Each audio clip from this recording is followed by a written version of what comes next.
Fathers day हा जो दिवस आहे ना, तो आपल्या वडिलांचा आदर करण्याचा, त्यांचं कौतुक करण्याचा दिवस आहे. प्रत्येक मुलांनी त्यांच्या वडिलांच्या कष्टाची जाणीव ठेवण्याचा, त्यांच्या आठवणींचा आणि गौरवाचा असा हा आजचा दिवस आहे.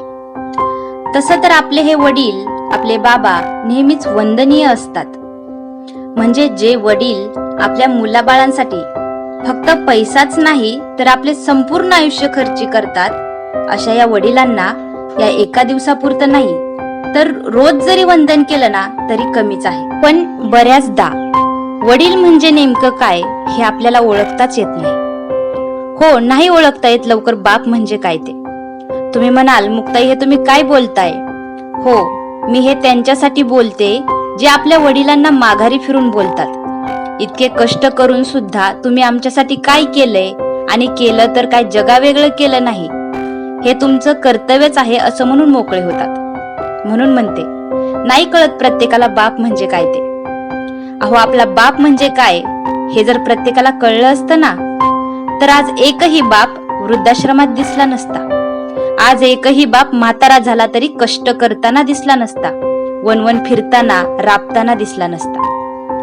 बऱ्याच जणांचा गैरसमज असतो की वडील ही एक कुटुंबातली फक्त व्यक्ती आहे, जिला आपण रोज बघतो, बोलतो, जिच्यासोबत आपण एका घरात राहतो, जो आपला जन्मदाता असतो, तो म्हणजे बाप. बस एवढंच. पण खरं सांगू का मंडळी, बाप म्हणजे काय हे समजून घेणं एवढं पण अवघड नसतं. आपल्या वडिलांनी आपल्यासाठी केलेल्या प्रत्येक गोष्टीची जाणीव ठेवून बघा, बाप कळल्याशिवाय राहणार नाही. कारण आपल्या आयुष्याच्या प्रत्येक पानात आपला बाप हा आपल्या सोबत असतो. आपल्या जन्मापासून आपल्याला मायेनं जपणारा, वाढवणारा हा आपला बाप. बोट धरून आपल्याला चालायला शिकवतो.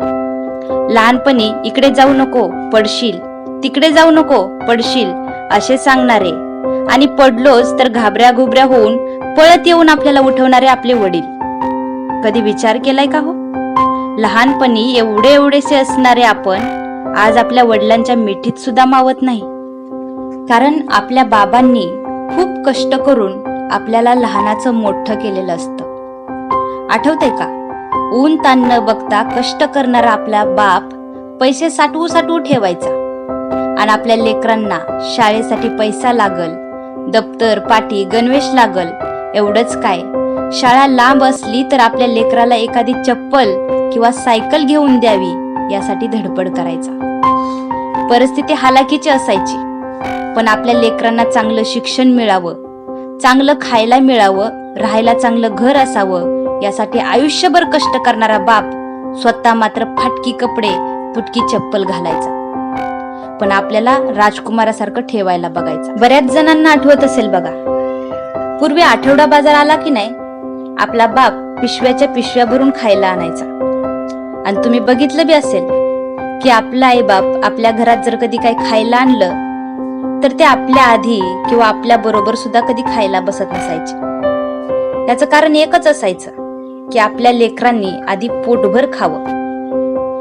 प्रत्येक गोष्टीत स्वतःला बाजूला ठेवून आधी लेकराबाळांचा जो विचार करतो ना, त्याला बाप म्हणतात मंडळी. आता तुम्हाला थोडक्यात सांगते मंडळी, कुंभाराने मडकी घडवून ती विकली तर त्यातून त्याला 4 पैशाचा आधार मिळतो, बरोबर आहे की नाही? जसं सुताराने एखादी सुंदर लाकडी वस्तू बनवून ती विकली तर त्याला देखील 4 पैशाचा आधार मिळतो.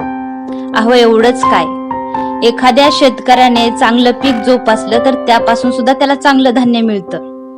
म्हणण्याचा अर्थ एवढाच आहे मंडळी, जर घडवलेल्या मातीच्या मडक्याच्या बदल्यात, बनवलेल्या सुंदर लाकडी वस्तूच्या बदल्यात आणि पिकवलेल्या पिकाच्या बदल्यात जर शेतकऱ्याला एवढं सुख मिळत असेल तर आपल्याला घडवणाऱ्या आपल्या आई वडिलांना, आपल्या बापाला आपण किती सुख दिलं पाहिजे मंडळी, याचा विचार करायला पाहिजे नाही का? अहो, बोलून चालून ते एक मातीचं भांड होतं, ती एक लाकडी वस्तू होती, ते एक धान्य होतं, ज्यानं घडवणाऱ्याला, पिकवणाऱ्याला त्या बदल्यात काही ना काहीतरी दिलं. पण आपण तर एक हाडामांसाचा गोळा आहे, आपल्याला विचार करण्याची क्षमता आहे, मन आहे. मग विचार करा मंडळी, ज्या आई वडिलांनी आयुष्यभर कष्ट करून आपल्याला घडवलंय, लहानाचं मोठं केलंय, त्या बापाला, त्या आईला आपण आधार दिला पाहिजे, त्यांना सांभाळलं पाहिजे, कारण हे आपलं कर्तव्यच नाही तर ती जिम्मेदारी सुद्धा आहे जे आपल्याला निभवायची आहे.